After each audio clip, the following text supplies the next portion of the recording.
Okay, we're back with more NieR Replicant, and this time we're going to be doing the Kaine playthrough. I guess kind of like New Game Plus, but not really. Um, so yeah, we finished the normal game anyway, like the normal ending and stuff with Yona. So now we're going to go and do, I guess, Kaine's story. So let's see. If I can remember how to get back into it. Yeah, I think this is the one with the A on it. Should be.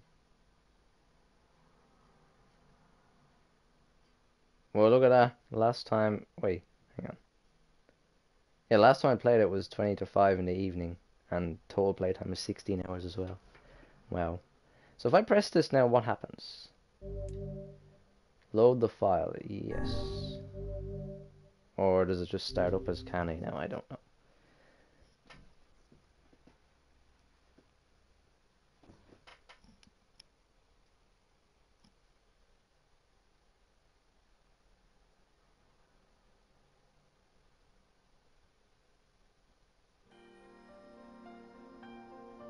Whenever I interacted with Kaine, I was reminded about something from my Oh shit, past. there's Or story already. maybe my mind has been confusing her with my sister this whole time. Anyway...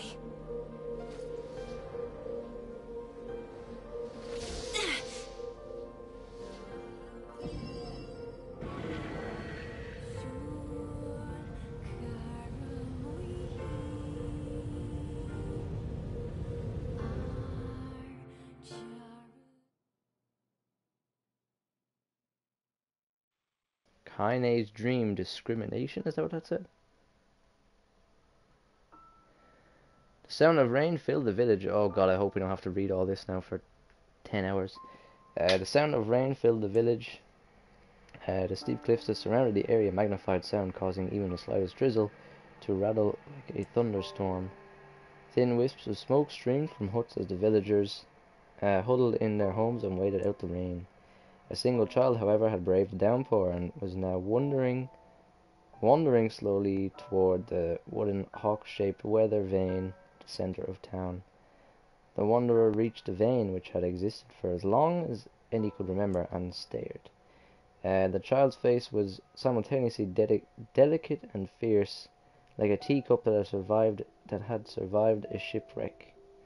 Those traits combined with pale white skin to give the face an almost sexless quality. If the beak turns east, I go home. If it stays west, then I... The child blinked. Rain slowly dripped down the young one's short hair and began its long descent to the ground. Come on, come on. The child felt a slight breeze and watched as the vein slowly creaked to life. Spinning this way and that for a moment, it finally settled with the beak pointing firmly toward the east. East? Really? Before the vein could move again, a jagged rock came spinning and tumbling through the air, striking home against the child's head. The force of the blow dropped the child to the ground as a hail of stones began to fall all around. Oh no, they found me. A heartbreaking smile crept across the child's face as the stones continued their assault. Through the rain, the sound of multiple footsteps grew louder before a voice rang out. Yoo-hoo, Kaine! A voice belonged to Dimo? Worst of all the bullies in the area. As Kaine suggested to stand, a final stone came skittering through the mud and bounced against her foot. Blood oozed from a cut above her eye and blurred her vision, but she could make out the shapes of Dimo and his usual gang of idiots. The boy seemed taken back for a moment by Kaine's seemingly indifference to the blood dripping from her face, but quickly gained his bravado. What's up, freak? You like the rain? You like getting all wet? Or did you finally decide to run away from home? Though she knew it was futile, Kaine turned to leave. Before she could get more than a few steps, the other children scrambled to surround her, cruelty burning in their eyes. Kaine knew those were not the only eyes on her. The tormentor's parents watched from the safety of their homes. She was attuned to this sensation. It was one she had experienced many times before. While some villagers simply turned a blind eye to the actions of their children, many encouraged it openly. In a society ruled by superstition and fear, Kaine was something to be hated and, if possible, destroyed. I didn't say you could leave, freak. Dimo's words chewed at her like a worm through an apple. He can't hurt me. She lied to herself. Be strong. Be brave. He can't hurt me. He can't hurt me. Oh look, this little freak is gonna cry. What's wrong? Are you sad that everyone hates you and wants you dead? Kaine prayed for the rain to flood down and carry her away from a world that seemed to have no place for her. But if there were gods, they chose to ignore her. As Dimo crept ever closer, the clouds began to thin and the rain slowed. Even the weather hates me. I'm useless, a failure. I wish Dimo's rock had taken my head off. Kaine couldn't meet Dimo's leering gaze. She lowered her eyes and stared at the muddy ground below. The bully moved forward until he was inches away. She could smell the scent of old meat on his breath. The boy grabbed Kaine's face with thick fingers and yanked it upward. She tried to run away, but he forced her gaze back and jammed his thumb against her eyelid to pry... What the fuck? To pry it open? What? Show me. No. Did you just say no? Dimo grinned evilly. You don't say no to me. No one says no to me. Not even taking his attention from Kaine, he called his cohorts. Come on, guys, let's give this freak what she deserves. As soon as Dimo finished, kicks and blows began to rain down upon Kaine. Dimo paused, still grinning, as Kaine curled into a ball and tried to make the pain stop. I don't get you, freak. What you acting like a girl for, huh? Everyone knows what you really are. Kaine ignored the question, choosing instead to stare at the weather vane. It continued to point east as if supremely confident about the future it had chosen for her. Go home? Yeah, that's a funny joke for someone with dead parents and no home to go to. Freak, chanted the children. Kaine closed her eyes and listened to the rain, waiting for the pain to start again. As the clutching hands of the village children closed around her, she bent her mind to the sound of the rain, letting it become her world entirely. The rain fell, but the pain never came. Only when the laughter of her tormentors turned to terrified cries did she dare to open a single blood-caked eye. Kaine was shocked to see Dimo sprawled on the ground, holding his head and screaming in pain. She could see blood welling from space between his fat, twisted fingers. Oh my god, he's crying. He's actually crying. Deprived of their leader, the other children glanced back forward at themselves as if waiting for someone to step forward and take charge. When no savior emerged, they began an uneasy shuffle away from Kaine, but the young girl was the least of their concerns. Instead, their attention was rapt on the ancient woman standing a few feet away. After struggling for breath for a moment, she finally spoke in a voice thick with rage. Hurts like a bitch, don't it? Now I suggest you scatter before I throw another one. And if any of you little bastards ever touch my Kaine again, I'll do far worse than throw a rock. You can count on it. The old woman crouched down and gently touched the hand Dimo was using to cover the wound. Before he could think to protest, she grounded her palm into the wound and twisted it back and forth. Ow, he screamed, leaping on his feet. Stop it, what are you doing? Quit whining, ain't no one ever died from a scratch. You hit me with a rock, you stupid bitch, a big one. That thing could have killed me. The old woman shrugged. Death is the best cure for stupid. Dimo's face twisted with rage at her words. Locking his eyes on Kaine, he took a step backward and spat on the ground. Get out, leave this village, no one wants you here, either of you. Seeing the old woman grab another stone, Dimo and his companions turned tail and ran. That was very loud game music there, by the way, that just randomly started. As they lied, the old woman grabbed her side and barked out a single laugh. Ha, look at that fat boy go. Guess he's healthy enough to run from a fight. The woman's smile faded as she turned her attention to Kaine. Kneeling down, she removed her shawl, placed it around the young girl's shoulders, then produced a cloth from the folds of her dress and began blotting at the blood on her forehead. Oh, Kaine, she said, why didn't you fight back? You're stronger than that. The words of her grandmother stung Kaine, and she turned away. Don't be nice to me, she said. I don't deserve it. Nothing matters anymore. Her tears, held in check for so long, finally began to fall on the muddy ground below. Everyone hates me. They think I cause bad things to happen. They think I'm a freak. I wish I was dead. As Kaine's tears turned to sobs, she felt her grandmother's hands on her shoulders. Despite her advanced age and diminutive size, she was a woman of surprising strength. Kaine found herself unable to turn away. Don't talk like that. It's a river It's a river wide and deep that flows between the realms of this world and the next. It grants no mercy to any that attempt the crossing. You've got a duty to fight until your last breath. Understand? The old woman tightened her grip and tried to still the tremor in her voice. You know the pain of losing someone close to you, Kaine. You know because you survived it. As the words hit home, Kaine was struck by the force of her love for the old woman. As a young child, she didn't even know her grandmother, but when her parents died, the woman quickly accepted her as her own. Grandma, as Kaine called her, was cunning, vulgar, and quick to violence, and their first few years together had not been easy. But with each year that passed, Kaine and her grandmother had grown closer. However, it was only now, sitting in the mud with tears and blood caking her face, that Kaine truly understood the depths of her affection.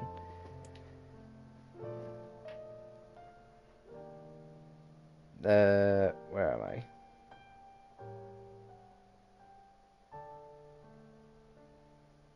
Oh yeah, there we go. Here was a woman who had seen hard times, who had seen death, who had fought through all these things and somehow emerged on the other side. If anyone could understand Kaine's pain and loneliness, it was her. Do I make you sick, Grandma? Of course not. Don't be an ass. Kaine drew her grandmother's moth-eaten shawl around her body and shuddered. But my body, it's not normal. If I was normal, then Mom and Dad wouldn't. Be quiet, interrupted Grandma. I'll not hear another word of this nonsense. You're my granddaughter. I love you, and if folks have a problem with that, you can just tell them to go to hell. With that, the old woman reached out and placed a wreath of dried flowers in Kaine's hair.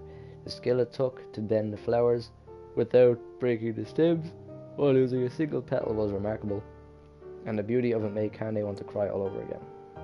Oh my gosh, these are lunar tears. Grandma, you made this for me? Lunar tears are legendary flowers. Most people could live their entire lives without ever seeing one, and yet her grandmother had somehow collected a dozen or more. Kaine reached up and touched the wreath as if she couldn't believe it was real. Where did you find these? Just stumbled on them while I was out doing the shopping. The old woman turned away as she spoke, leading Kaine to suspect the search had been more difficult than she was letting on. The pains she took to construct the ornament, let alone track down the flowers used in this construction, made Kaine's heart hurt. She reached up and gently adjusted the wreath, admiring the way it felt between her fingers. Didn't quite turn out right, said her grandmother as she squinted at it. These old hands have trouble with delicate work. It sure looks quite pretty girl like you. Kaine blushed and turned away. You think I'm pretty? Of course you are. What a fool thing to say. Thank you, Grandma. Her grandmother smiled. Gonna be fine, you and me, she said. Long as we got each other, we'll be just fine. Kaine took her grandmother's hands in hers, and the two of them struggled to their feet. As they began the long walk home, Kaine gripped the hand with all her might, as if trying to stop smoke from drifting away on the wind. The rain had stopped. Kaine stood beneath the weather vane, watching it spin in lazy circles, no longer caring about the direction it faced when it stopped. I don't need to escape. I have a home now. Grandma loves me, and that's enough, even if it's us against the world. Kaine let her gaze drift up past the vane and into the cloudy sky. The last faint hints of a rainbow were slowly fading. As she turned and headed for home, the light scattered into a million particles and vanished, seemingly taken away on the breeze. Oof. Oh God. Is this more reading? Oh God, it is. Oh Jesus. Okay. In the distance, Kaine heard the steady sounds of an axe striking wood. The nose had a purposeful quality to it, as if she was hearing a master woodsman go about his work. The firewood being produced, however, was far from a work of art, as could be. Pieces of every shape and size. Pieces of every shape and size were being flung about a barren yard with wild abandon. Anyone trying to stack such wood would probably die of frustration before the job was through. Stupid piece of shit axe. Kaine's mother flailed away with the axe, filling the air with both splinters of wood and words that would make the most hardened sailor blush. Grandma, called Kaine. That you, Kaine? Yelled the old woman, taking her eyes off the wood for a moment. Don't get too close, I might take your goddamn foot off by mistake. She She brought the axe down on a piece of wood, sending chips flying in every direction. One spun past Kaine, close enough for her to hear the whistle, at which point she decided to step back. Once she'd scuttled to a safe distance, she cupped her hands around her mouth and shouted, "Grandma, do you need help? I can get you water or lunch or a new axe or something." The axe, poised to strike another wobbly blow, paused in midair. The old woman considered her granddaughter's offer for a moment and smiled. "Tell you what, since I'm doing such a piss-poor job of chopping, why don't you come here and take over so I can get the water? Shades have been restless lately and I don't want you running into one of them bastards." Relinquishing the axe, her grandmother picked up a long pole with wooden buckets on either end. Gathering water was by far the more difficult of the two jobs, but Kaine knew better than to complain. Once Grandma's mind was set, there was no changing it. Kaine did her best to help with chores, but Grandma took every task that required travel to the village. Though she had a long list of plausible excuses, Kaine knew the real reasons. She didn't want her granddaughter to be taunted and harassed by the villagers. Once Kaine moved in, Grandma decided to take up residence a good direction from the eyrie. Out of sight, out of mind seemed to be the best policy when it came to the villagers and her granddaughter, and rare were the days when any but the two of them, could be found on a rocky acre of land they called home. Kaine enjoyed the solitude but harboured a secret resentment that her grandmother was forced to spend her golden years in such a place. After watching her grandmother leave, Kaine turned her attention to the task at hand. She had never chopped wood before in her life and soon discovered why the old woman hated the chore. Swing after swing of the axe produced only a tiny crack in the wood, and when she finally managed to connect with a solid stroke, the tool embedded itself in the log and refused to budge. Frustrated, Kaine swung the axe around her head and threw it, log and all, across the yard. She suddenly understood the joy her grandmother felt in a good curse. Happier now, she picked up the axe, forced it from the wood, and resumed chopping. She had a natural skill with a blade, but the task was challenging, and blisters soon began to form on her small pink hands. "This is tough, and my logs are all weird sizes." Spitting on her palms and ignoring the pain, Kaine redoubled her efforts. Just as she was developing a rhythm, Grandma returned from the village. Setting down her buckets with a small sigh, she took one look at the logs and coughed out a wheezy laugh. "Pretty clumsy, girl. You better practice if you..." Her grandmother suddenly collapsed to her knees, causing one of the buckets to wobble precariously. Eyes wide, Kaine dropped the axe and ran to her grandmother's side. "Grandma, I need some water."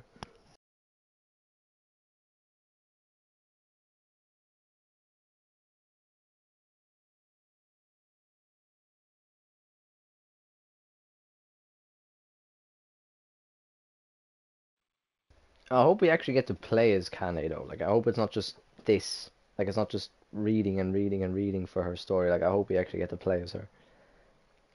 Um, yeah, the old woman shook her head and pointed a trembling finger at the bucket. "Get the bucket, can't let it spill." Kaine steadied the bucket with a foot as she knelt by her grandmother. A small bit of water sloshed over the side and made a new home in the hem of her dress, but Kaine didn't notice. "Grandma, what's happening?" Crazed with panic, she grabbed her grandmother by the shoulders and shook. After a moment, the woman lifted her arms and batted Kaine away. "Stop that, just stop," she cried, breathing heavily. "It ain't like I'm dying, just tired from the trip is all." Kaine desperately wanted to believe her.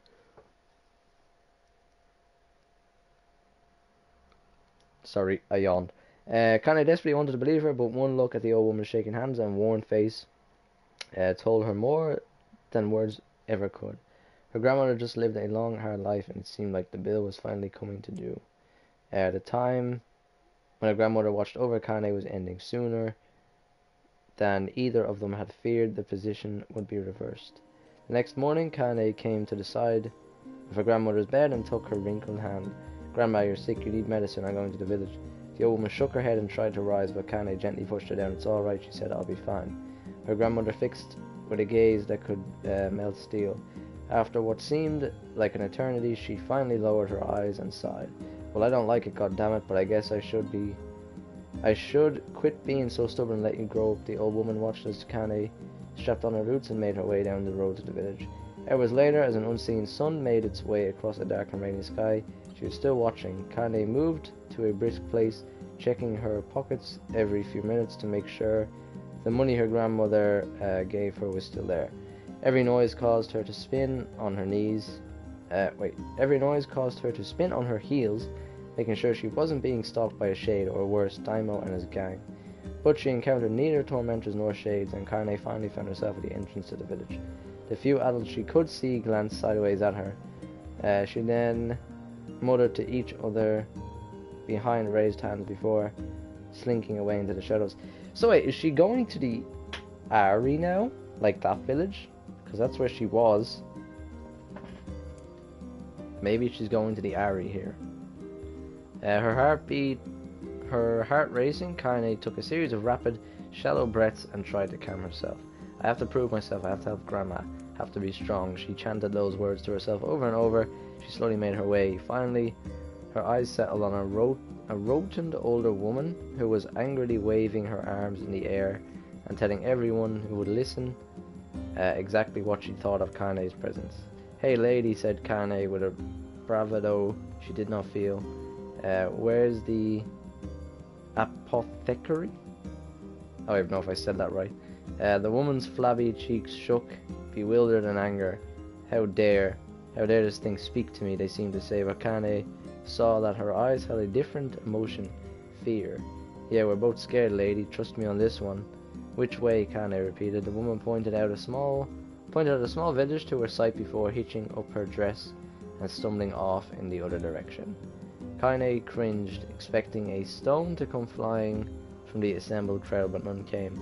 Her mind was filled with a strange sense of pride as she made her way to the apothecary, but the new emotion had little time to take root, for as soon as she opened the door, she noticed a familiar customer at the counter. It was Daimo. He'd clearly been sent here on some kind of family errand, because his gang of followers were nowhere to be found. "Oh my," he sputtered, what are you doing here, freak?" The insult was delivered without force, and Kaine happily ignored it. Stretching on tiptoes to see over the counter, she asked the shopkeeper for medication. "Ha!" barked Dynamo. "The old bitch finally keeled over?" "Go to hell, Daimo." The boy's eyes grew so wide they seemed ready to fall off on his head. But before he could let fly a comeback, or worse, a punch, the apothecary told them to knock it off before he kicked them out of the store. Daimo slunk out of the shop, cursing Kaine under his breath. Once he was gone, she allowed herself to breathe once more, taking a brief tour of the shop while the owner prepared the medication. Countless tiny bottles filled the cramped store, each with a label written in some indecipherable language. An ocean of her own was assaulted her nose, creating a scent that was exotic, but not altogether unpleasant. Seeing such a variety of supplies gave Kaine a sense of peace. Surely in a world so vast there would be a place that she could call home. On the far wall behind the counter rested a portrait of a stunning young girl.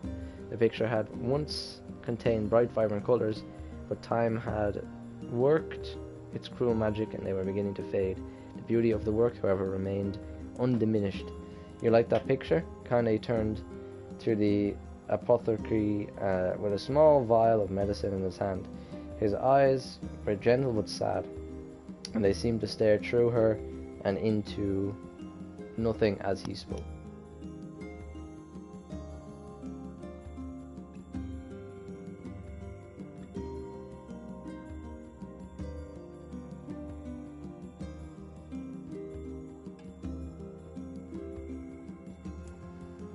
That's my daughter. I sketched it when she was just a little girl.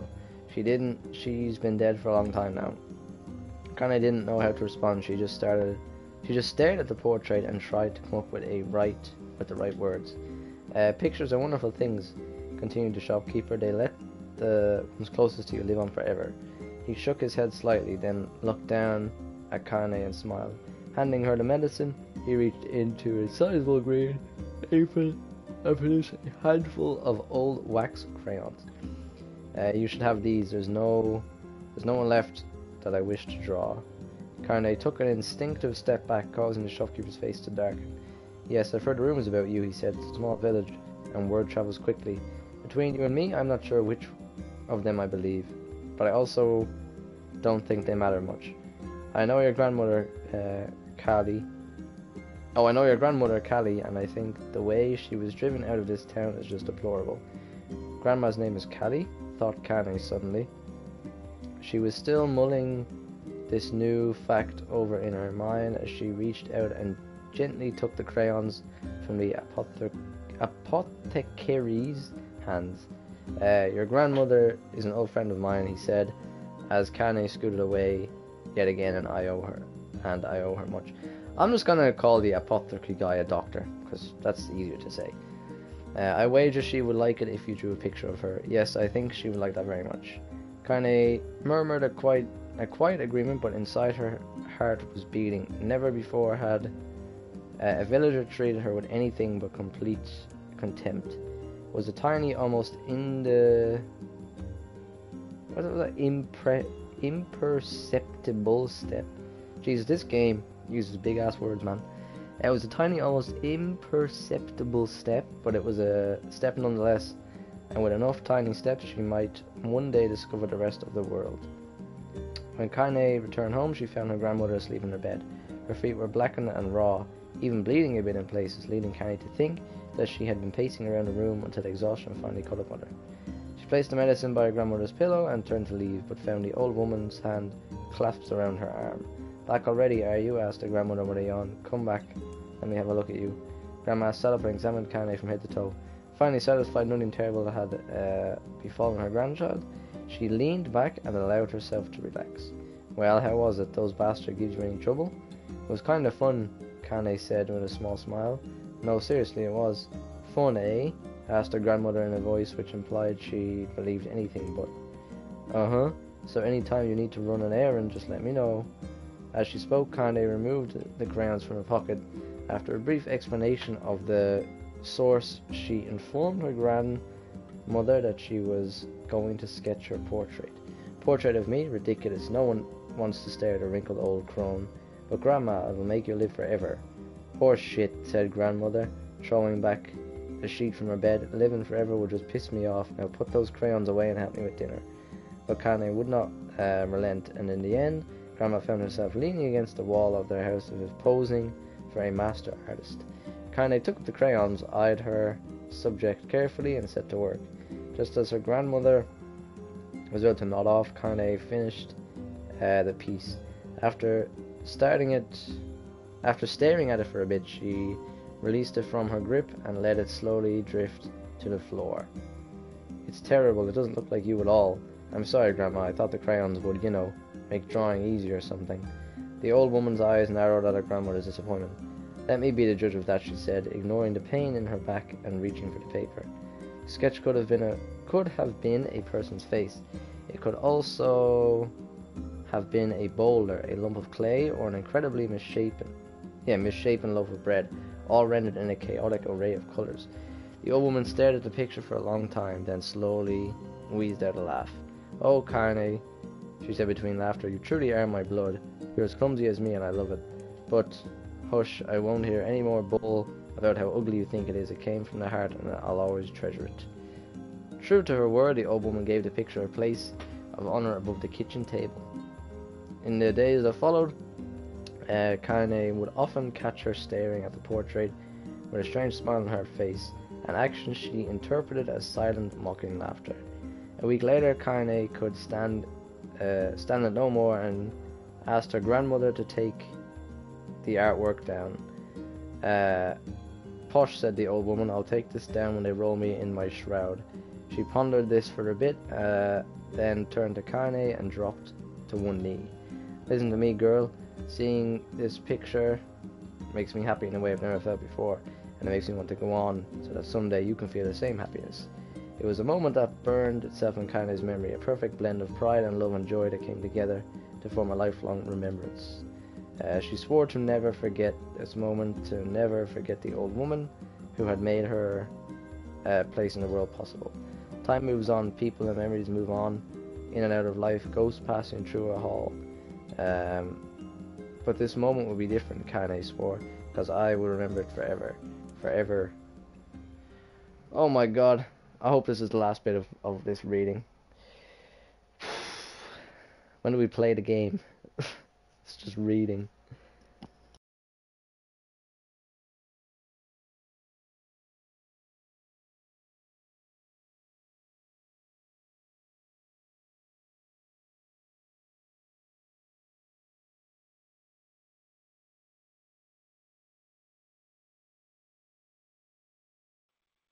Uh, Kaine listened to the sound of cracking firewood and stared at the black object on her plate. She'd been pushing it around the wooden disc for a good 10 minutes, ignoring the bemused stare of her grandmother. Finally, she summoned her courage and gave the object a brief sniff. A sharp bitter scent flew up her nostrils, and made a tub there, causing her face to twist with disgust. Grandma, I can't believe you want me to eat a bug. The old woman threw some more wood under the cooking pot and snorted. It's no bug, you fool, it's a berry. Why the hell would I be feeding you bugs? Yeah, well, it sure looks like a bug, said Kaine, and I think it's burnt or something because it smells terrible. With that, Kaine held her nose and threw the berry in her mouth, chewing as little as possible. Oh yeah, that's terrible, all right. Why, you little brat, laughed the old woman. Look at the sass on you. You've been spending too much time with me, and that's a fact. 5 years had passed since the moment when Kaine's grandmother saved her from the bullies. Um, as is often the way with two stubborn people, their relationship had grown in fits and starts, but moved forward all the same. Meals that used to be somber affairs were now filled with laughter and hurled abuse in equal measure. Kaine could not remember a time when she had been happier. As the years went by, Kaine started to shoulder more and more of the daily responsibilities. Her grandmother's legs grew weaker by the day, and she could no longer do many of the chores she used to take for granted. Um, and so this morning found Kaine lacing up her work boots with a breakfast of burned berry rolling through her belly. Where are you going today? Asked Grandma suddenly. Kaine looked up surprised. The old woman rarely asked for specifics anymore. Well, I was going to check out the kelma trees and see if they were ripe. I thought we could make some jam or something. Oh, and I'm going to pick up some flagstones, so I need to take the wheelbarrow. Flagstones? What in the hell for? Kaine stared at her grandmother, then held out an arm and swept it around their home. Constructed mostly of cloth, rope, and rubble, the old place sagged like a boxer in the final round. Grandma, a dying cat could chew through this house. I'm going to build a stone wall so we have some protection. The old woman laughed, exposing her toothless grin to the world. God damn, girl, if a bunch of thieves want to ransack the old place, let them come. We got nothing worth stealing anyway. I'm not worried about thieves, I'm worried about shades. People saw one west of the village yesterday. The old woman tilted her head back and stared at her granddaughter. Well, shoot, I didn't know why you have to do it today. We can worry about it some other. Grandma, no. If I don't go to the kelma trees, we won't eat tonight, you know that. Confused expression passed across the old woman's face, and for a moment she was a small child lost in a carnival. Yes, she said after a bit. Yes, of course you're right. I'm sorry, Kaine. Lately it seems my mind is... She didn't finish the thought, instead walking over to her nightstand and gently taking the wreath of lunar tears from the drawer. The flower's petals had aged to a brilliant whiteness, and Kaine thought it was more beautiful now than the day she first received it. You're going to be a true woman soon, Grandma said as she placed the flowers in the girl's hair.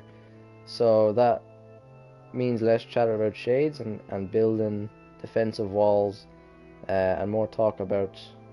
Oh, less talk about shades and building defensive walls, yeah, and more talk about how beautiful you've become.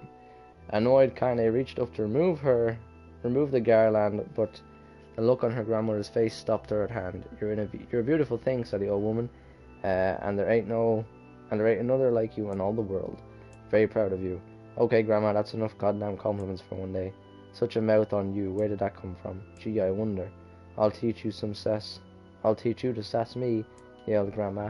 Suddenly she lurched forward and grabbed Kaine by the ears, pulling her around the room with a crazed grin on her face. Grandma, yelled Kaine in a quaking voice. Grandma, stop it, what the hell? The old woman stared at her and blinked, then slowly held her wrinkled hands out as if it was the first time she had ever seen them. Oh, I don't know what happened there, I'm sorry. Sometimes my mind just... Kaine thought. The look on her Grandmother's face was the most heartbreaking thing she'd ever seen. Listen, she began, maybe I should stay at home after all. No, I won't have you stay here to keep an eye on an old codger like me. You go get your fruit in your wall and whatnot, I'll be fine. When you come back, I'll have a nice grasshopper dinner waiting for you. Kaine rolled her eyes, then kissed her grandmother on the forehead, and made ready to depart, trying desperately to ignore the worry that was gnawing at the walls of her heart. Kaine could feel the old woman's eyes watching her as she moved down the path. Don't turn around, she told herself, but in the temptation was too great. She spun on her heel for one final look and saw a small, bent woman standing in front of the ramshackle hut with a sad expression on her face. God, she looks so old now, it's like the wind could reach down and just carry her away. Kaine worried about her grandmother all day, causing her work to suffer. What little fruit she could collect was tossed carelessly into the wheelbarrow, and she only found a couple of stones before losing interest in the project. Finally, as dusk approached, she decided to call it a day. Cursing herself for the lack of focus, Kaine pushed the nearly empty wheelbarrow back down the path. As she crested on the final hill, she suddenly froze in place. The wheelbarrow fell from her fingers and collapsed on its side, sending a few pieces of wrinkled brown fruit rolling back down the hill. Her gaze was transfixed by a thick black cloud that hovered just ahead. Tracing its path with a finger, Kaine suddenly felt her stomach knot in on itself. No, oh gods, no. Her grandmother's house was ablaze. Oh shit, it went on fire. The flames licking up as if trying to touch the sky itself. Grandma! Kaine ran down faster than she had ever moved in her life. Once she tripped on a stone and went sprawling into the rocky ground, but she leapt to her feet and continued running, unmindful of the blood that spilled from her wounded hands and knees. As she got closer and closer, Kaine's mind began to race in time with her footfalls. It's too dark, not just fire, can't be fire, it's too much smoke. Gotta save her. She burst into the front of the yard, came to a sudden halt, her worst suspicion confirmed. Smoke from the fire was mingling with the thick inky blackness of an enormous shade. The massive creature supported itself on 3 twisted feet and achieved balance through means of a large armoured tail. Scales, horns and claws sprouted from its body in a random chaotic pattern, giving it the appearance of a lizard designed by some insane god. Seeing Kaine, it let out a roar and flicked its tail, sending small whirlwinds spinning around the yard. For a moment the creature retreated into a shimmering, inky blackness, as if her mind was unable to comprehend such a thing could actually exist. But then the smell hit her, a blend of rotted meat and excrement, and the horror became real once more. The creature bellowed again, and this time Kaine responded with a scream of her own. Alright, you bastard, she thought, as her scream echoed off the high cliffs around them. It's you or me, let's go. The shade eyed Kaine with bemusement interest. Then it began looking from her to the house and back again, as if urging her to look at the destruction it had so gleefully wrought. With dread building in her heart, Kaine glanced towards the house. Through the smoke and flames, she spotted a small figure struggling to escape the ruins. Grandma! At the sound of her voice, the old woman began waving frantically. She's alive, thought Kaine, alive. Kaine's legs sprang to life as she raced across the yard toward the flaming wreckage of the house. Before she could advance more than a few steps, the shade opened its mouth and let out a roar powerful enough to uproot trees and set them flying. The blast sent Kaine tumbling through the air before smashing her against the rocky earth. Stars danced in front of her eyes as she tried to remember how her legs work. Get up, get up, get up, get up now. As Kaine struggled to her feet, the shade stomped toward the house and pinned her grandmother to the ground with a tip of a claw. The old woman struggled to move the claw from her stomach, but she might as well have been pushing a mountain. She coughed briefly, sending a small spray of blood into the air, then collapsed to the ground, her energy spent. Kaine lurched to her feet only to fall back to the earth with a gasp.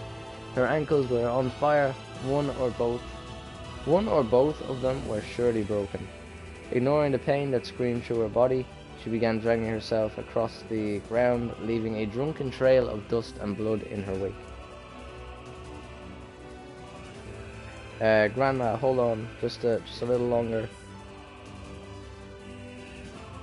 Her grandma's face was turning blue, her eyes rolling back till only the whites were exposed. Kaine pulled herself across the ground with maddening slowness, the distance seeming to increase with every second that passed. The shade glanced between the two women and flicked out its song, its giant mouth turning up at the corners. Short, panting breaths belched from somewhere deep inside its core. Dude, I just want to play the game. Like, I'm not a huge fan of having to read all this. I know they're telling the story and stuff, but I want to rather just play it rather than just read all this. This is already 40 minutes of just reading. Bastard laughing at us. She had no idea how such a mindless creature could experience emotion, but there could be no doubt Shade was taking a joy in their suffering. Yeah, I see your plan. The Shade moved its claws slightly, allowing Grandma to breathe again. It was clearly keeping her alive, only to snuff out her life when Kaine was close enough to touch her. I'm gonna kill this bastard. Summoning all her strength, Kaine rose to her feet. There was a sickening snap from her right ankle as the foot twisted backward, but she forced it from her mind and began to hobble toward the monster. Pulling a small knife from the pouch at her waist, she leapt on the foot that pinned her grandmother and plunged the weapon deep. Give her back, she screamed. Give her back to me. It was like stabbing a rock. After a few swipes, the knife broke at the hilt with a dull snap. The Shade panted laughter again, then raised its tail and sent it rushing through the air toward the young girl that was latched to its foot. Kaine never had a chance. The tail struck her square in the chest, sent her crashing into the burning wreckage of the home. As she lay on the ground, with blood pouring from multiple wounds, a small, weak voice spoke up. Kaine? Kaine's vision blurred, but she forced herself to focus on the sound. Finally, her eyes cleared enough to for her to make out her grandmother's hands reaching out for her through the smoke. Grandma? Kaine, you gotta run, you can't best this one. Kaine grabbed the hands and held on with all her strength. Grandma, come on, we have to go. The old woman coughed loudly. One of her hands, slick with blood, slipped from Kaine's grasp and thumped to the ground below. Grandma, no. I said run, goddammit, you have to live, you have to get through. The thought would stay forever unfinished. Before she could say another word, the Shade's clawed foot descended, smashing through the remains of the roof and down upon the shattered figure of the old woman. Blood oozed from gaps in the creature's toes as the terrible putrid smell assaulted Kaine's nose once again. She stared at the foot, dumbfounded, convinced that what she was seeing could not possibly be real. When the creature finally lifted its appendage, all that remained underneath was a twisted, unrecognizable mass of rubble and red. Her grandmother was gone. Kaine blinked, trying to feel the hands which had been in her just a minute ago. For a fleeting instant, she could remember the warmth of that embrace, the trembling of the fingers, but then the sensation drifted away on the breeze and was gone.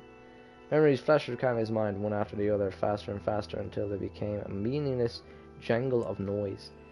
Kaine screamed, then a thunderous sound that echoed off the cliffs and seemed to roll away forever. The Shade eased forward, black ichor pouring from its mouth and dissolving into smoke on the ground below. The earth shook with every step as it crept towards its prey. Kaine's body was slowly rose as if controlled by a mad puppet master. Her arms and legs were bent at impossible angles. Her head told dangerously to the side, yet somehow she managed to stand. Staring at the Shade, her eyes began to glow with a deep red fire. The creatures, so confident just moments before, took a slow, hesitant step back, trying to discern if this broken human could possibly pose a threat. Kaine seized the moment, laughing like a mad woman. She leapt into the air and plunged the shattered hilt of her knife deep into the leg of the shade. The shade shook Kaine off like a fly, sending her crashing to the earth once again. Her chest rose and fell slowly as if a great weight were resting on it.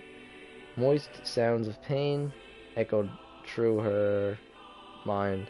Something warm and thick oozed from her ears. Is that blood? I think it is. I think I'm bleeding to death. No, can't die. Grandma told me to live. Deep inside Kaine's mind, something finally broke. The sound, the pain, the smoke, the flames. All of it faded until all that remained was a single incantation repeated over and over again. Kill it, kill it, kill it, kill it, kill it, kill it. As the spark that was Kaine slowly began to flicker and die, she felt her desire to kill and her desire to live blend into one. The distance between heartbeats grew longer and longer and longer. Oh, thank God. Whew. Please be over. Please don't fucking let me read all that again.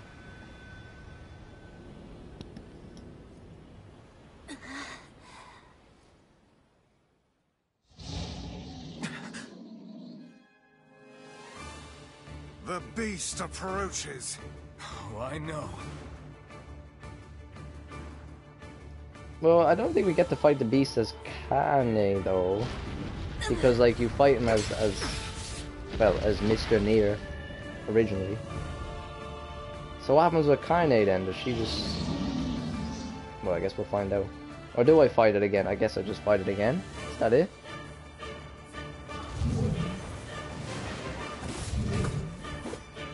How do I play this game again? I can't remember. What anger this creature must have. How did it even survive these past 5 years? I'm not gonna let this happen again. It dies today. Well, we killed the last time too. Lighter. It's not the blade. I need to turn down the game audio just a tiny bit. Oops.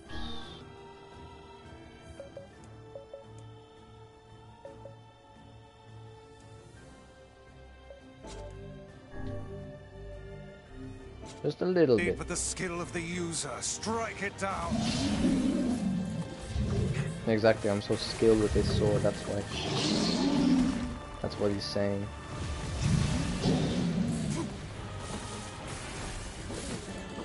So wait then, hang on, what? Do I still have all my weapons? Oh, I do. Okay. Or do I? I must do.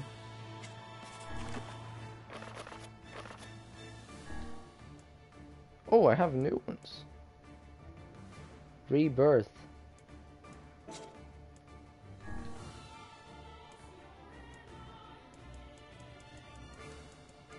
Okay, cool.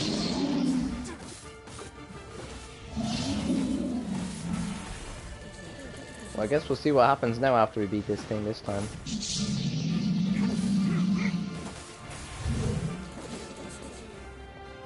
Is that it?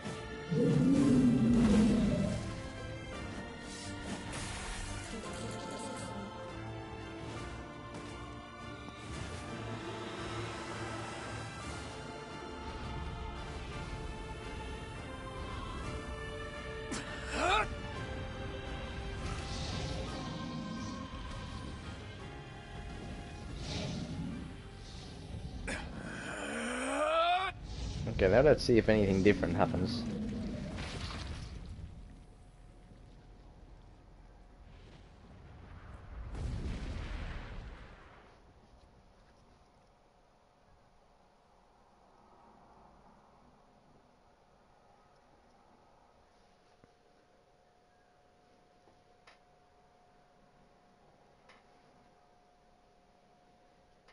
Oh no. No, no, no, no, no. Please, game.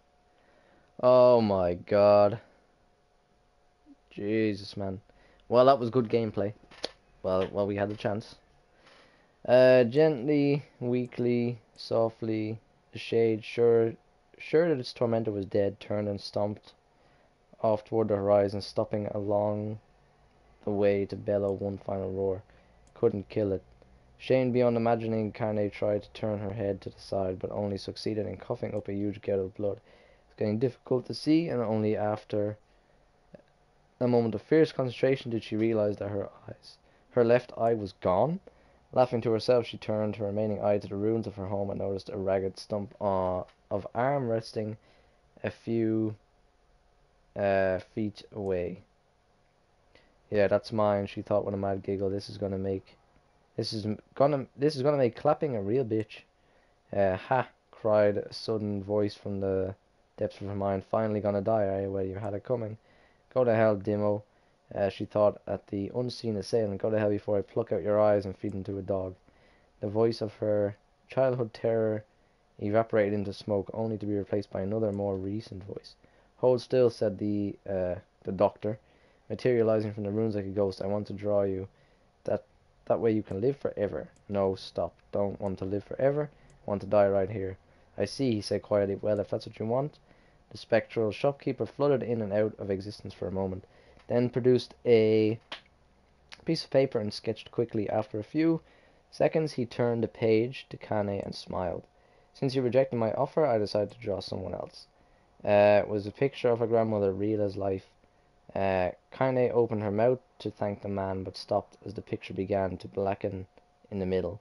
Before she could say anything, dozens of multi-legged insects began to swarm across the image, tearing at it with sharpened pincers. Stop, no, don't hurt the picture. Kaine reached out with her remaining arm and waved futilely at the air. To her surprise, the insects fell off the picture and to the ground, where they vanished into the black tendrils of smoke. Relieved, Kaine turned her good eye back to the picture, only to open her mouth in a silent scream. The sketch now showed her grandmother as she truly was, a smashed, unrecognizable lump of nothing. The doctor smiled, then broke into a jolly dance. See that? He cried as he danced his jig. It's perfect now. She looks just like you. I look like that? Oh God, I'm gonna die. I'm gonna die. Drowning in despair, Kaine laid her head back in the mud and smoke of her ruined house and waited for the end to come. But just before she let everything go, an unfamiliar voice began whispering in her ear. Ain't you got a wish, sunshine? The voice was vulgar and fierce at the same time, and instantly, as if insanity had somehow found a way to take form, Kaine wanted to scream as the voice crawled under her skin, but her lungs refused to work. You know, a wish, like a prayer or something? Why don't you get on your knees and start praying to heaven? Please, invisible man in the sky, save me. Save me. Kaine finally resorted to shouting at the voice in her mind. I don't make wishes, they don't come true for me. I am a wish, a freak. Oh, sorry, I'm a curse, a freak. I should be left to die. The other voice boomed in her ears. Oh God, you are the best. Kaine glanced down and sighed. Black, shiny substance oozing from her legs. She tried to brush it away, but her remaining arm would no longer respond. Substance slowly crept around her feet and then began moving up toward the rest of her body. Is this death? Is this what it looks like? Or is my mind just losing itself? She could feel the slime oozing upward, feeling the hot, searing pain left in its wake. Whatever else might be happening, she was still alive, and this was real. Come on, said the voice, let it go. Kaine tried to ignore the voice and concentrate on the pain, but the newcomer would have none of it. Don't ignore me, sunshine. You're ready to give up, ready to die. Why not let me have it? Have what? Your body. Come on, give it to me. I want to stand on the ground, feel the rain, taste the wind. The voice paused as if licking its lip. When it resumed, it was filled with mad, unabated joy. And I want to take your hands and use them to choke the goddamn life out of people. I want to tear out their throats, bathe them in blood, just like before. In response, Kaine shifted her head and vomited.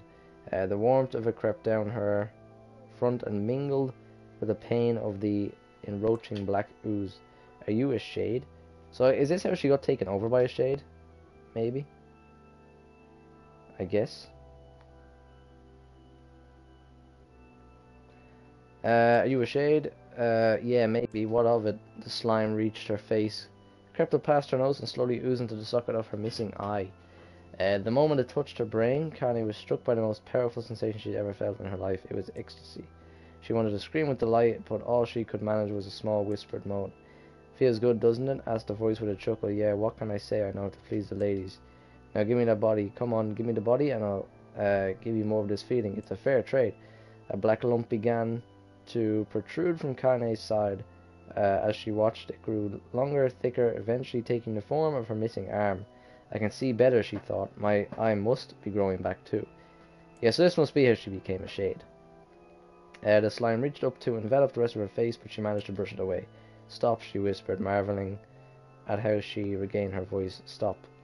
The black ooze hesitated, as if considering this request, then quickly shimmered down her body before disappearing in a cloud of smoke.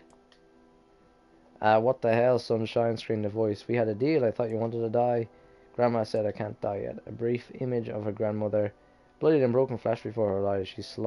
She saw the shade that had killed her and heard its mocking laughter, then closed her eyes and forced the image from her mind. Her whole body was quaking with rage. When she opened her eyes again, they burned bright red. That thing took my grandmother. I have to kill before I die. Kaine glanced down and saw a mysterious pattern, the pattern of the shades, burn itself into her left arm. Well, I'll be damned, said the voice cheerfully. Look at that, sunshine. I think you and me are gonna be good friends now. Kaine stared intently at her arm. The more emotion she felt, the more the letters ready to puncture her skin began infecting the rest of her body. The arm clearly had a will of its own now. Stop, gotta stop. Holding her left arm in her right, Kaine took a deep breath and tried to calm herself. Come on, don't fight it, pleaded the voice. Hate's my favorite dish and I'm hungry. Let it go. Feel the anger burn with the fire of revenge. Thirst for blood, then go out there and shut up. Get the hell out of my body. Your body? Oh, that's rich, sunshine, real rich. Look, why don't you just up and die so I can have this body all to myself? What do you say? I bet those buddies of yours in the area would love to see you dead. Kaine grabbed a nearby shard of glass and tried to saw off the shade-infected portion of her side. Before she could, her darkened left arm grabbed her right wrist, crushing it. Kaine screamed and dropped the shard at the sound of bone crunching on bone filled the air. Jesus, that's pretty brutal. Stupid idiot girl, you're possessed now, sunshine. There ain't no going back. The voice laughed again, a loud, long wait that seemed to go on without end. Possessed? Whispered Kaine. Yeah, possessed. You and me, we got what you might call timeshare arrangement. Remember how folks used to think you were a freak? Well, wait till I get a load of you now. Kaine looked up, tears in her eyes. The sky seemed smaller now, darker. Is this because of that shade? Is this how they see the world? So listen, purred the voice. I know this whole possessing thing seems a bit sudden, but it ain't all that bad. There's plenty in it for you too. I'm a very powerful creature, sunshine, and now the power belongs to you. You got enemies, people you want to kill, I can make it happen. That little fat kid who kept picking on you, that big old shade that squashed your granny, we'll wrap them up in their own assholes. No more abuse for you, sunshine, no more pain. Wait, Kaine said, you're a shade, why would you help kill another shade? What, you think I'm some kind of racist? Some killing snob? I don't give a good goddamn who you murder, honey pants, I just want to drink from the well. Kaine considered this as she struggled to her feet, the power of the shade coursing through her. The smoke from her house was drifting away with the wind. She enjoyed the way the cool evening breeze felt on her new left arm. After a long pause, the voice spoke up again. So, how about it, you and me? We could have some good times together. Look, I'll even take the care of the bloody part if you don't want. Fuck off, asshole, murdered Kaine. I'll handle the killing. Look at you go, oh sunshine, we're gonna have so much fun. So listen, my name's Tyron, and if you ever need me, I'll just be hanging out in this piece of meat you call a heart. Now get to it, the more you kill, the more your heart turns rotten and sour. And I like rotten and sour. Kaine found herself nodding at the voice. Yeah, she said, yeah, I think this can work. I'm gonna find this shade and I'm gonna strangle it with my own guts. When I'm done, I'm going to do the same to you, Tyrion. Count on it. Ha, laughed Tyrion. I've shit bigger than you, so good luck on that. Oh, and hey, one more thing. Right now, you and me are sharing this body, but if you ever run out of hate, if you ever, go soft, then I'm going to take over everything. So keep on killing Sunshine and watch your back. The voice grew fainter and gradually faded away, fading to somewhere deep inside Kaine herself. Kaine waited until she was sure the voice was gone, then waved her new left arm around a few times. It feels perfectly normal, she thought. It feels like mine. Desperately, she began poking and prodding at the new limb, determined to find something wrong with it. She didn't want it to feel. She didn't want it to feel normal. That would mean the creature inside her was already her own, or had already had one. I am not a shade. I am Kaine. Repeating this mantra in her mind, she slowly began digging through the rubbles of her house, being careful to ignore a certain red stained spot in the corner. Finally, after what seemed like an eternity of heartbreaking work, she found what she was looking for. It was the wreath of the lunar tears. Though it had been through hell and back, the garden's petals were as bright as ever. Kaine started to place it in her hair, then slowly lowered the wreath and stared at it. I'm sorry, Grandma, I'm so sorry, but I don't deserve to wear this anymore. I'm possessed, corrupted, a freak. This time I don't think there's any going back.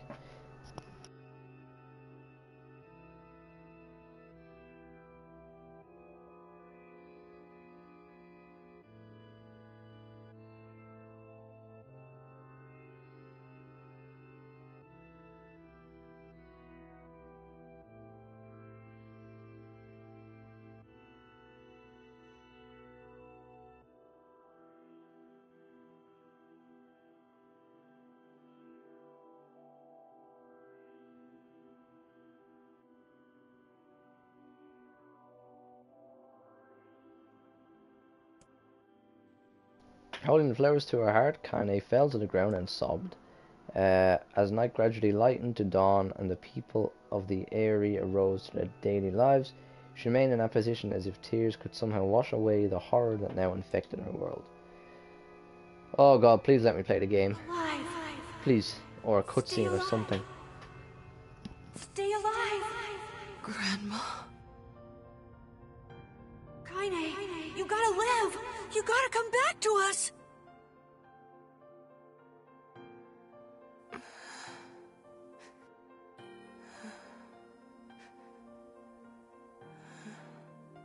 Oh, hey.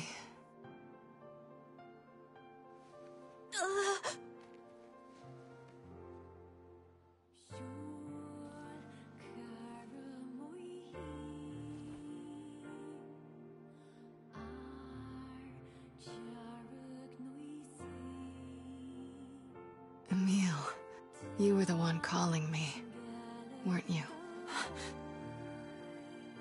You still recognize me?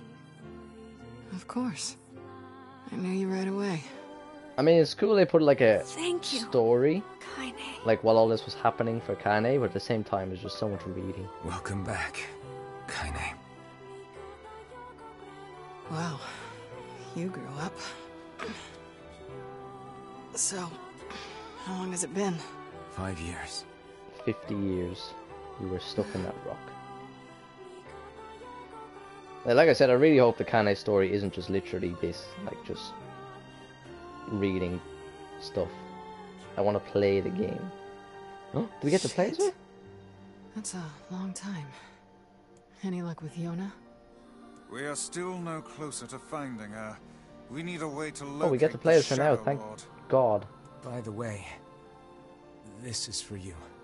Is that a Lunar lunar tear. tear? It's not as good as your grandmother's, but I tried. No, it's great. Oh. Do we get to play as her?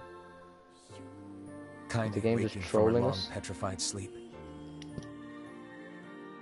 Emil's unflagging kindness.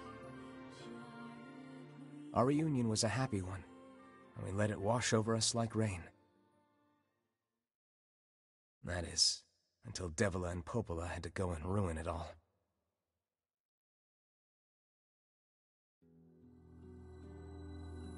Are you kidding me? You can't be serious.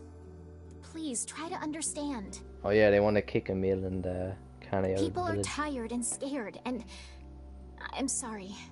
I'm sorry you have to bear the brunt of that. This is crap, and you know it. It's crap. It's okay. We can sleep outside. No one's sleeping outside. You and Kaine saved this village. And now they want to run you out? People are afraid of us. And really, I understand. I mean, look at me. As long as you're still with us, right, Kaine? I'm used to sleeping outside. But... We'll see you later. Sorry about this.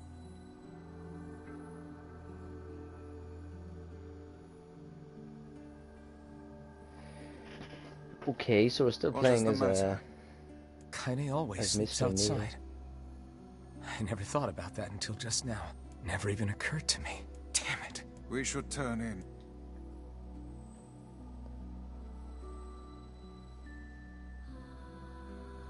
Please don't have I me didn't read get stuff. much sleep that night. For the first time in my life, I hated Devila. For the first time in my life, I doubted Popola. But those feelings are pointless in the end. They said and did what they did for the sake of the village. To protect it from the horror of the Shades.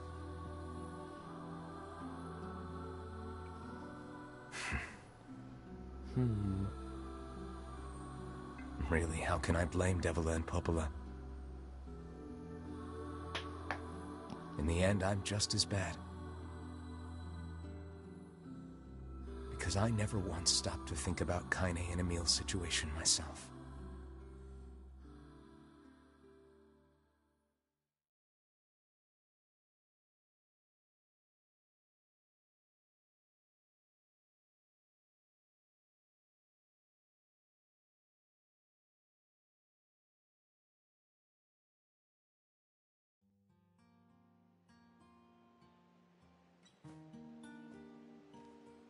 Maybe we get a different cutscene now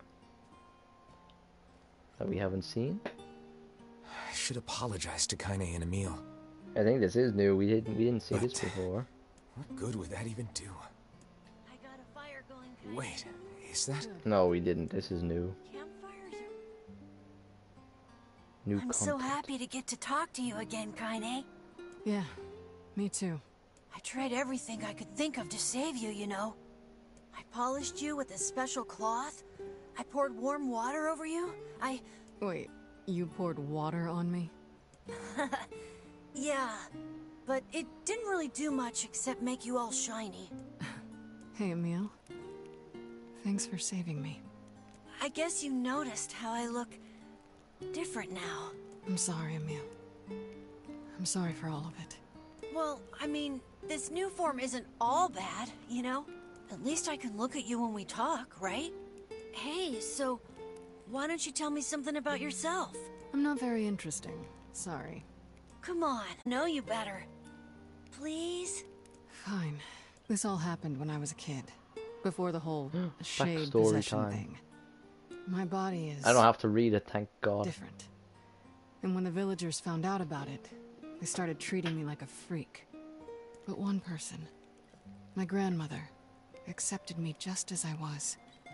No matter how bad things got, she gave me the strength to keep going. She's really special to you, huh? Yeah. Oh, hey! That gives me an idea. Since we cured your petrification, we should start looking for a way to cure your possession in my body. I know we can do it if we all work together. Heck, it'll probably be super easy. Let me guess. More warm water? Okay, can we just forget I told you about that?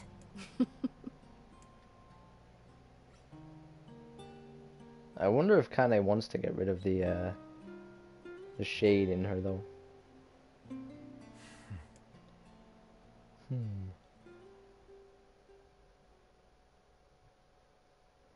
Devil and Polo went back home. That made me lonely, so I ran around singing songs as loud as I could, but then that got kind of weird and scary, so I stopped.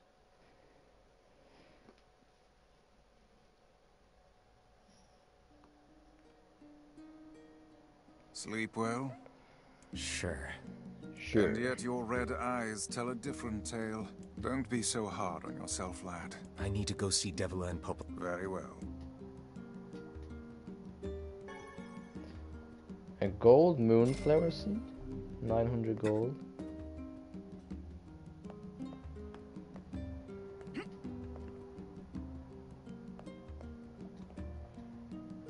What might that be? It's Mom's diary. I have not heard you speak much about your mother. She got the black scrawl and died when I was little. My apologies for bringing it up. It's all right. I can barely remember her face anymore. This is the only thing I have left of her. Reading it helps remind me of when we were still a family. I see. But the final entries get a little strange. In what way? Well, here, take a look. Oh no, more reading.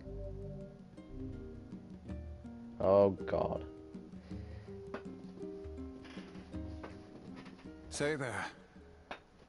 As long as one of these reads it Can for you me, not I don't hear mind, me? or just talks it, I don't care then. Ooh, we're in here. Oh, we're, Why are you standing about like a slack-jawed ninny? Sorry. Felt like I was dreaming or something. Sleeping on one's feet is quite the talent indeed. Come now, there's the door. Right. Let's go.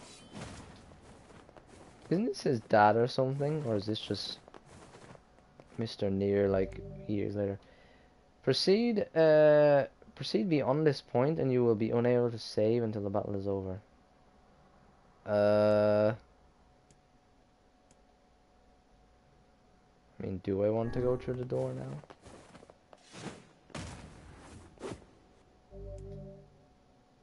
Can I go back to this area whenever I want?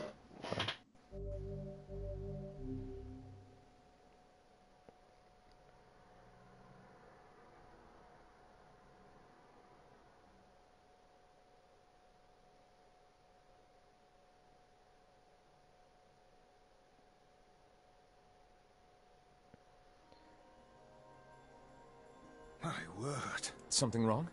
I feel as if I've just awoken from a most unpleasant dream. I know what you mean. That happens to me whenever I read it. Oh, I guess I can go back whenever though, right? Like, are we okay The to do diary that? again. Yeah. Late. The world of the recycled vessel. Oh shit, it brought me back in. Oops.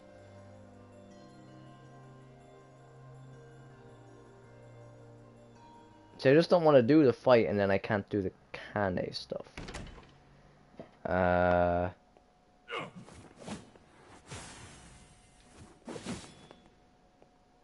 Okay, maybe I will come back to it.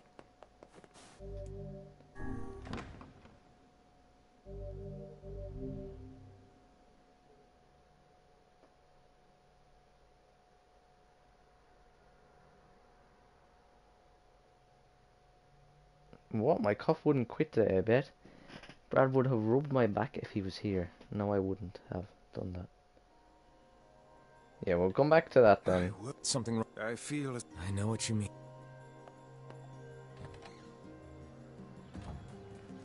Well, or we get locked out of it maybe at some point as well.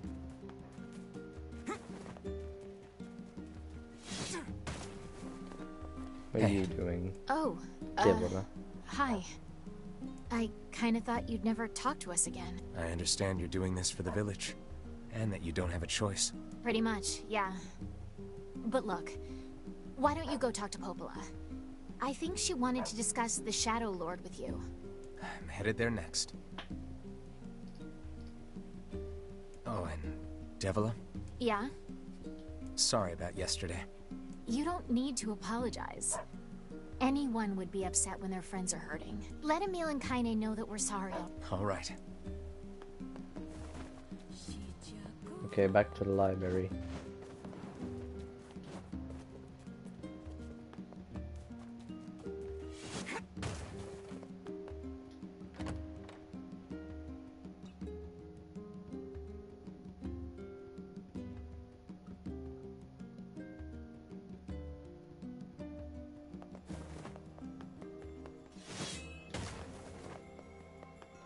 So I wonder how much of Kaine stuff we end up doing now.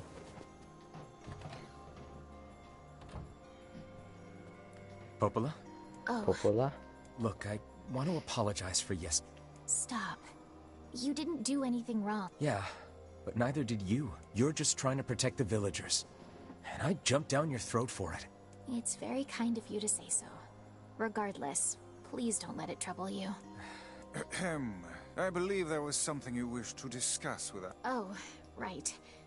Yes, about that. You know about the lost shrine, right? The temple where I was first discovered. That's it.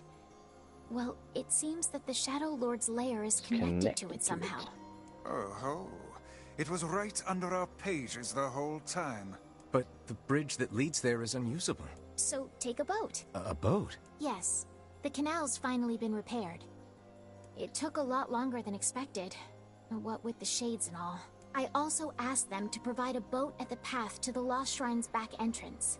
The ferryman will let you use it free of charge. That should make it easier for you to move from town to town. Thanks, Popola. Fast travel time. I feel like you've done so much for me. I'm really grateful. All right. I'll see you. And for the love of every...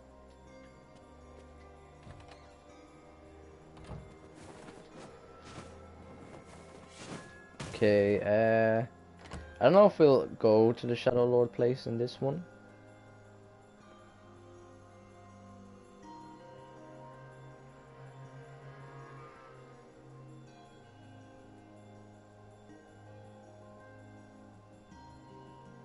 The path above the entrance to the shopping district should lead to the boat landing. How excellent to know the canal is finished.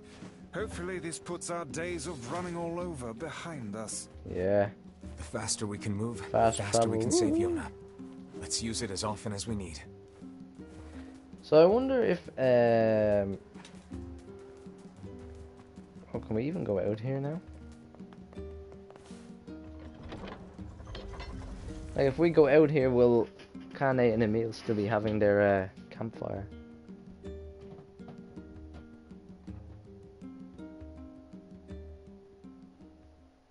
Oh no, they're just back with me now. Okay, never mind.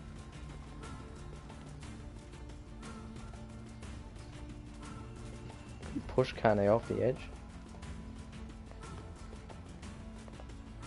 Where's he going? Jesus, that's kind of creepy.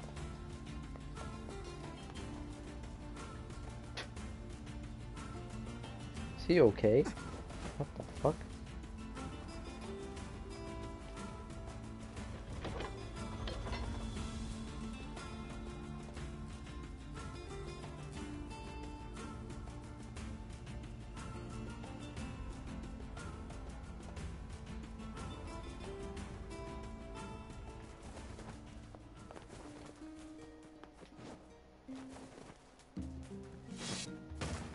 What's this guy doing? What are you doing, sir?